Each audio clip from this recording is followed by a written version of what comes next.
தமிழக அனைவருக்கும் வணக்கம்.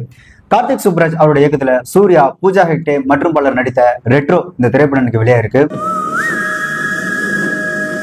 இந்த படத்தோட கதை என்ன அப்படின்னு பாத்தீங்கன்னா, சிரிக்கவே மறந்தோம் முரட்டுத்தனமான ஒரு ரவுடி. அவர் தன்னோட காதல் சொன்னாங்க அப்படின்றதுக்காக, தன்னோட காதலுக்காக இந்த ரவுடிசத்தெல்லாம் விட்டு ஒரு அமைதியான ஒரு வாழ்க்கை வாழணும் அப்படின்னு சொல்லி முயற்சி பண்றாரு. ஆனா இதுக்கு முன்னாடி அவர் பண்ண ஒரு சம்பவம் இவரை வந்துட்டு நல்லவனா திருந்தி வாழ விடாம மறுபடியும் ஒரு ரவுடியாவே மாத்த முயற்சி பண்ணது. அதெல்லாம் விட இவர் பிறந்ததுக்கான ஒரு காரணம் ஒண்ணு இருக்கு, ஒரு மிக முக்கியமான ஒரு காரணம். அந்த காரணம் நிறைவேறிச்சா? இவர் அவரோட காதலியை கைப்பிடிச்சாரா?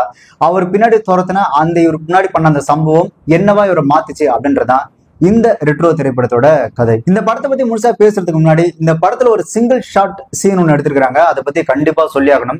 கிட்டத்தட்ட ஒரு 15 to 20 நிமிஷம் வரைக்கும் அந்த ஒரு சிங்கிள் ஷாட் எடுத்திருக்காங்க. இந்த மாதிரி இந்த சிங்கிள் ஷாட் அப்படின்றது ஹாலிவுட்ல மற்ற நாடுகளை எடுத்துதானே இருக்கிறாங்க அப்படின்னு சொன்னாலும், பட் தமிழ்ல இந்த மாதிரி எடுக்கும்போது அதை பத்தி கண்டிப்பா நம்ம பேசாகணும் இல்லையா?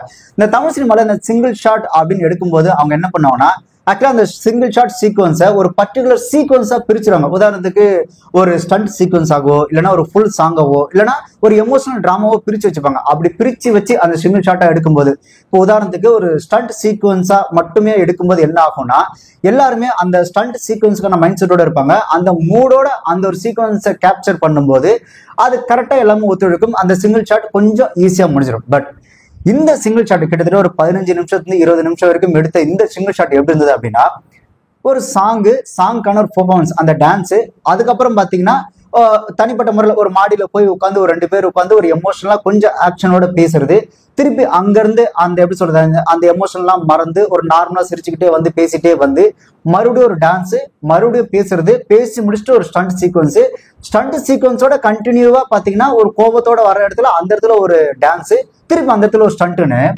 கிட்டத்தட்ட ஒரு 3 வேரியேஷனா இந்த ஒரு சீக்வன்ஸ் எடுத்திருக்கிறாங்க. அது உண்மையிலேயே பாராட்டக்கூடிய ஒரு விஷயம். ஏன்னா இந்த சிங்கிள் ஷாட் சீக்வன்ஸ்ல பாத்தீங்கன்னா நிறைய கிரௌடு, ஒருத்தர் மிஸ் பண்ணாலும் அங்க வந்துட்டு மறுபடியும் ரீடேக் நிறைய போக வேண்டிய சூழல் இருக்கும்.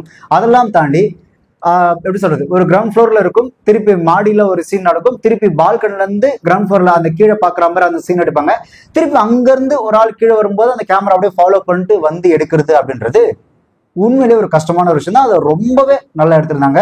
மனசு விட்டு பாராட்டலாம் அந்த ஒரு சீக்வன்ஸ். இந்த படம் இன்டர்வல் வரைக்குமே ஒரு டீசென்டான ஒரு நல்ல படமா தான் இருந்தது. அதாவது படத்துல பெரிய டர்ன்ஸ் அண்ட் ட்விஸ்ட் எதுவுமே இல்லாம, படம் ஆரம்பிக்கும் போதே கதைக்குள்ள போய் டர்ன்ஸ் அண்ட் ட்விஸ்ட் எதுவுமே இல்லை அப்படின்னாலும் ஒரு நல்ல ஃப்ளோ இருந்தது. அந்த ஃப்ளோ ஆடியன்ஸோட மைண்ட் செட்டை, ஓகே இந்த கதை இப்படிதான், இந்த கதை இப்படிதான் போகும் போல அப்படின்ற ஒரு மைண்ட் செட்டுக்கு அந்த ஃபர்ஸ்ட் ஹாஃப் அப்படின்றது பயங்கரமா கொண்டு வந்து நிப்பாட்டிருந்தது. அதே மாதிரி படத்துல இந்த டார்க் ஹியூமர் அப்படின்றது ஃபர்ஸ்ட் ஹாஃப்ல நிறைய இடங்கள நல்லாவே ஒர்க் அவுட் ஆயிருந்து. ஃபர்ஸ்ட் ஹாஃப் பொறுத்த வரைக்கும் இந்த திரைப்படம் ஒரு நல்ல ஒரு டீசென்டான ஒரு ஃப்ளோ இருக்கிற ஒரு திரைப்படமா தான் இருந்தது. ஆனா செகண்ட் ஹாஃப்ல என்ன ஆச்சு அப்படின்னு தெரியல, மொத்தமா சுத்திட்டாங்க. படத்தோட ஃபர்ஸ்ட் ஹாஃப்ல ஒரு நல்ல மைண்ட் செட்டோட இருந்த ஒரு ஆடியன்ஸை, அதாவது கிட்டத்தட்ட இந்த தளபதி திரைப்படத்துல அந்த ஆக்ஷனோட கலந்த ஒரு காதல் இருக்குல்ல, அந்த மாதிரி ஒரு மைண்ட் செட்டுக்கு ஆடியன்ஸ் வரும்போது செகண்ட் ஹாஃப்ல இல்ல இது வேற மாதிரின்னு ஒரு பேய் கதை அப்படின்ற மாதிரி, நீங்க தான் சாமி, நீங்க தான் கடவுள் அப்படின்னு மொத்தமா அப்படியே வேற ஒரு ட்ராக்கை கொண்டு போனது அப்படின்றது ஒரு மிகப்பெரிய ஒரு சொதப்பல் கலந்த ஒரு டிசப்பாயின்மெண்ட் அப்படின்னு தான் சொல்லும்.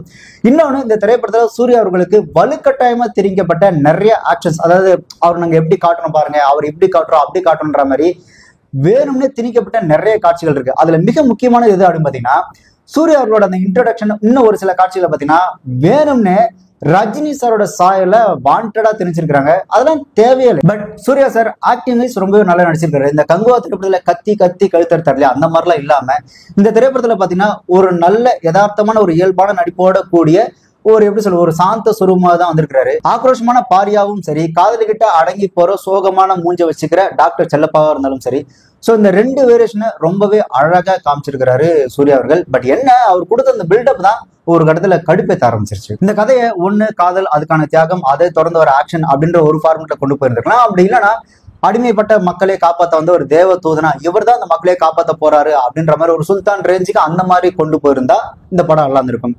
அப்படியும் இல்லாம இப்படியும் இல்லாம ஆடியன்ஸோட மைண்ட் செட்டை ஒரு மாதிரி சொதப்பி ஒரு மாதிரி எடுத்து வச்சிருக்காங்க. ஏன்னா செகண்ட் ஹாஃப்ல அது ஏதோ ஒரு மாயஜால உலகம் மாதிரியும் அங்க அந்த ரப்பர் ஆயுதத்துல வச்சு சண்டை போடுற மாதிரி அது ஒரு மாதிரி என்ன சொல்றது ஒரு உறுத்திட்டே இருக்கிற ஒரு ஃபீல் தான் இருந்து நம்மளால படத்தோட பெருசா கனெக்ட் ஆகாத ஒரு சூழல் செகண்ட் ஹாஃப் முழுக்கவே இருக்கு. அதே மாதிரி ஹீரோ எப்பேற்பட்ட ஆளு, எப்பேற்பட்ட ரவுடி தெரியுமா அப்படின்னு அதை காட்டுறதுக்கு நிறைய காட்சிகள் இருக்கு. அவரோட அந்த வீர தீர பலத்தை காட்டுறதுக்கு நிறைய காட்சிகள் வச்சிருந்த இவங்க அவர் வந்து சடனா காதலி சொன்னாங்க அப்படின்றதுக்காக அந்த எல்லாத்தையும் விட்டு நான் அமைதியான ஒரு வாழ்க்கை வாழ போறேன் அப்படின்னு சொல்லி போறாரு இல்லையா. சோ அது ஏன், எதனால, அதுக்கான ஒரு ஸ்ட்ராங் ரீசன் அப்படின்றதே படத்துல இல்லவே இல்லை.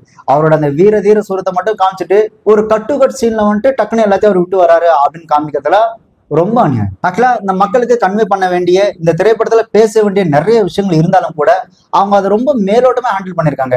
கிட்டத்தட்ட எப்படி சொல்றதுன்னா, ஒரு அடிமைப்படுத்தப்பட்ட மக்களோட அந்த வலி வேதனை, அவங்களோட அந்த வாழ்வியல், சோ அவங்களை யாரெல்லாம் அடக்குமுறை செய்யறாங்க அப்படின்றதுலாம் இவங்க இன்னும் அழுத்தம் திருத்தமா, முக்கியமா இதுல பேச வேண்டிய நிறைய அரசியல் இருந்தாலும் அதை வெறும் ஒரு மேலோட்டமா எடுத்துக்கிட்டு வெறும் அந்த ஆக்ஷன், சூர்யாக்கான மாசு, சூர்யா எப்பேற்பட்ட ஆளு அப்படின்றத காமிச்சதுக்குள்ளேயே இந்த மாதிரி கொண்டு போனது ரொம்ப ஒரு அநியாயமான ஒரு விஷயம். ஒண்ணு பேச வேண்டிய விஷயத்த ரொம்ப தைரியமா பேசணும், அப்படி இல்லைன்னா அந்த கான்செப்ட்ல கையை வைக்க கூடாது. இப்படி ரெண்டு கட்டனா ஏன் எடுத்தாங்கன்னு தெரியல. அதே மாதிரி படத்துல நிறைய கதாபாத்திரம் இருந்தாலும் யாருக்கும் பெருசா இம்பார்ட்டன்ஸ் இல்லை. முக்கியமா ஜோஜி ஜார்ஜ் அவர்லாம் பார்த்தீங்கன்னா இந்த இரட்டா படத்துல இருந்து எவ்வளவு திரைப்படங்கள் அவ்வளவு சூப்பரா நடிச்ச ஒரு நடிகரை கூட்டு வந்து ஏதோ இந்த குபேர பொம்மை மாதிரி சும்மா நடக்க வச்சு அவர் ஏன் இந்த மாதிரி கேலி குத்தாக்குறாங்க அப்படின்னு தெரியல. அதே மாதிரி நாசர் சார் அவருக்கும் பெருசா வேற இல்லை, பிரகாஷ் ராஜ் அவருக்கும் பெருசா வேற இல்லை, ஜெயராம் சார் மட்டும் அங்கங்க அவரோட காமெடி ஒரு சில இடங்களை ஒர்க் அவுட் ஆகுது, மற்றபடி பெருசா இல்லை. இந்த படத்துல ரெண்டே பேர் தான், ஒன்னு சூர்யா சாரோட ஆக்டிங், அடுத்து பாத்தீங்கன்னா பூஜா ஹெக்டே அவங்களோட அந்த தன்மையான ஆக்டிங், அந்த ரெண்டு மட்டும் தான் படத்துல நல்லா இருக்கு. செகண்ட் ஹாஃப்ல சோர்ந்து போற நமக்கு குளுக்கோஸ் கொடுத்து தென்பேத்துறது சந்தோஷ் நாராயண் அவரோட அந்த இசை தான். ஃபர்ஸ்ட் ஹாஃப்ல வந்து அந்த ரெண்டு சாங்கா இருக்கட்டும், படத்துல வந்து பேக்ரவுண்ட் ஸ்கோர் எல்லாமே சூப்பரா இருந்து, அதே மாதிரி அந்த சிங்கம் ஒரு முறை அப்படின்ற அந்த ஒரு ஆக்ரோஷமான சாங் இருக்குல்ல, அதை நாம ரசிக்கவே முடியல. ஏன்னா அதுக்கு முன்னாடி நம்ம சோர்ந்து போயிடுறோம்.